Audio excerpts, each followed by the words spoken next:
Hello student, today I am going to teach you different types of abnormalities in the GIT. First one is the peptic ulcer. The peptic ulcer is the excoriated area of a stomach or intestinal mucosa caused by the digestive action of gastric juice, particularly hydrochloric acid. Peptic ulcers occurs due to imbalance between the degree of protection by gastroduodenal mucosal barrier and the amount and rate of gastric juice secretion. Now the cause of peptic ulcers. First one is the hypersecretion of hydrochloric acid, which may be due to smoking, alcohol, high consumption of chili containing food, stress, and also in disease conditions such as Zollinger-Ellison syndrome, that means gastrin secreting tumor of pancreas, and frequent use of non-steroidal anti-inflammatory analgesic drug. Second, infection by Helicobacter pylori. This bacteria disrupts the gastroduodenal mucosal barrier and increase the secretion of gastric juice. It penetrates through barrier. It releases ammonium, which increase HCl secretion from gastric mucosa, and it is also responsible for liquefaction of gastroduodenal mucosa. Now, drug management of peptic ulcer. Treatment by antibiotic for H. pylori infections. Administration of aluminum hydroxide gel, which provides a protective layer of coating and aids in ulcer healing.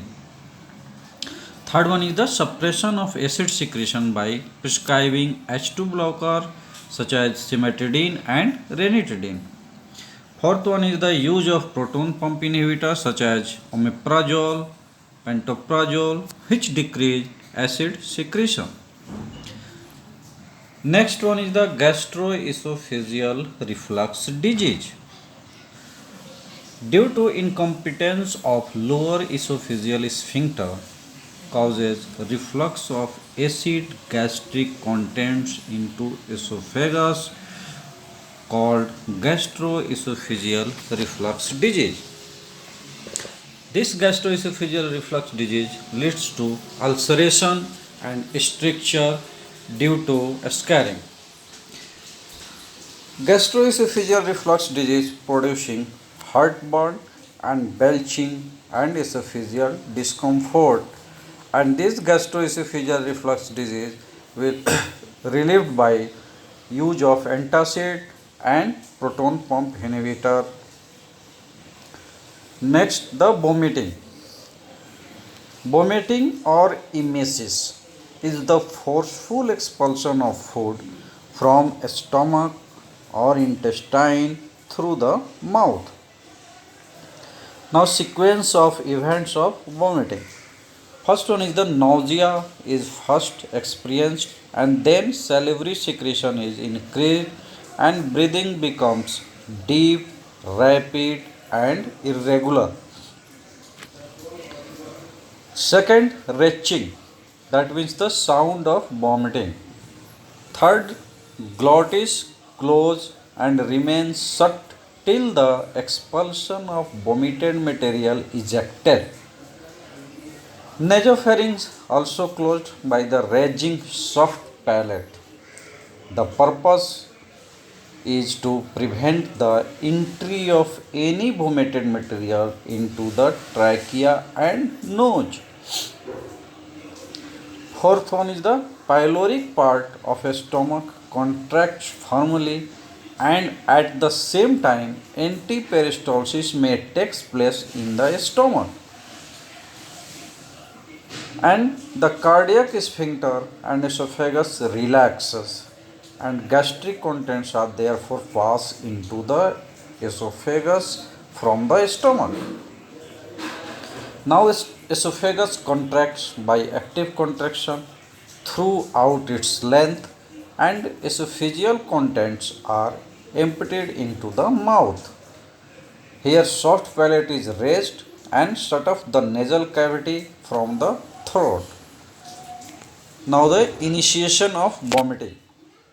Sequence of vomiting are controlled through a vomiting center in the dorsal portion of lateral reticular formation in the medulla. Afferent impulses may arise from irritation of mucosa in the stomach and other parts of the GIT. The limbic cortex, which may originate in response to emotions such as the nauseating smells, vestibular apparatus, and from heart and other organs. Impulses are relayed from the vomiting center over visceral afferent pathway in the sympathetic nerves and the vagi.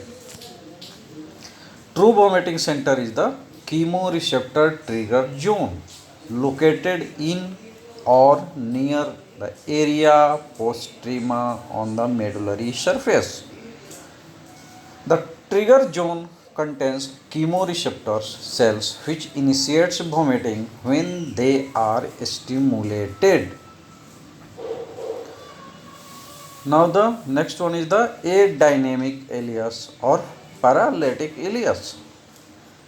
It is the painless condition produced by handling of intestine during abdominal operation or trauma to intestine.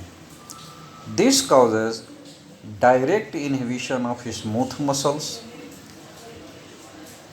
Irritation of peritoneum caused reflex inhibition of the smooth muscles due to increased discharge of noradrenergic fiber in the splanchnic nerves. In this condition, decrease the motility of intestine, so called adynamic ileus. The intestinal contents are not propelled into the colon, causing retention of contents in the small intestine. This produces irregular distension of a small intestine by pocket of gas and fluid. The condition usually relieved by rest to the bowels.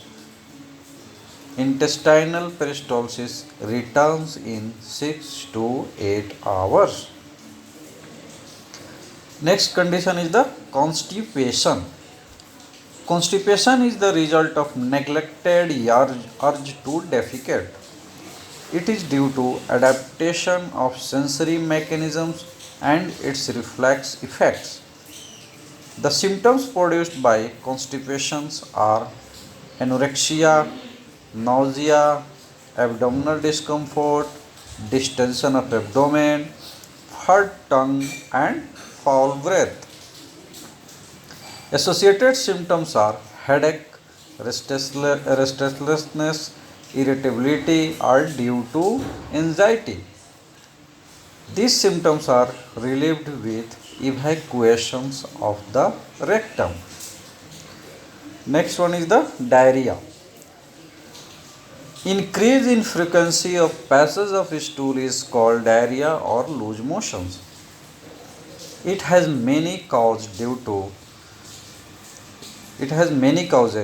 First one is the due to infection in the GIT, typhoid, gastroenteritis, and ulcerative colitis. Severe diarrhea is debilitating and can be fatal, especially in infant patient. Loss of large amount of electrolyte and water in the diarrheal stools causes dehydration, hypovolemia, electrolyte imbalance, shock, and cardiovascular collapse. Now next one is the Husband disease or aganglionic megacolon. This condition is commonly seen in children and is due to congenital absence of ganglionic cells in both the plexus, that means the mantric and the submucous plexus, or due to degeneration of mantric plexus. Mutation in the endothelin B receptors that are necessary for the normal cranial to caudal migration of neuroblasts during the process of development. Segment of GIT usually involves are the distal colons and the pelvic rectal junctions. This leads to blockage of both peristalsis and mass contractions. Therefore, feces pass the ganglionic segment with difficulty and accumulates in the large intestine. In some persons, the disease is associated with dilated urinary bladder and ureters. The disease can be treated by cutting the aganglionic portions of the pelvic rectal junction and anastomosing the cut end. Thank you.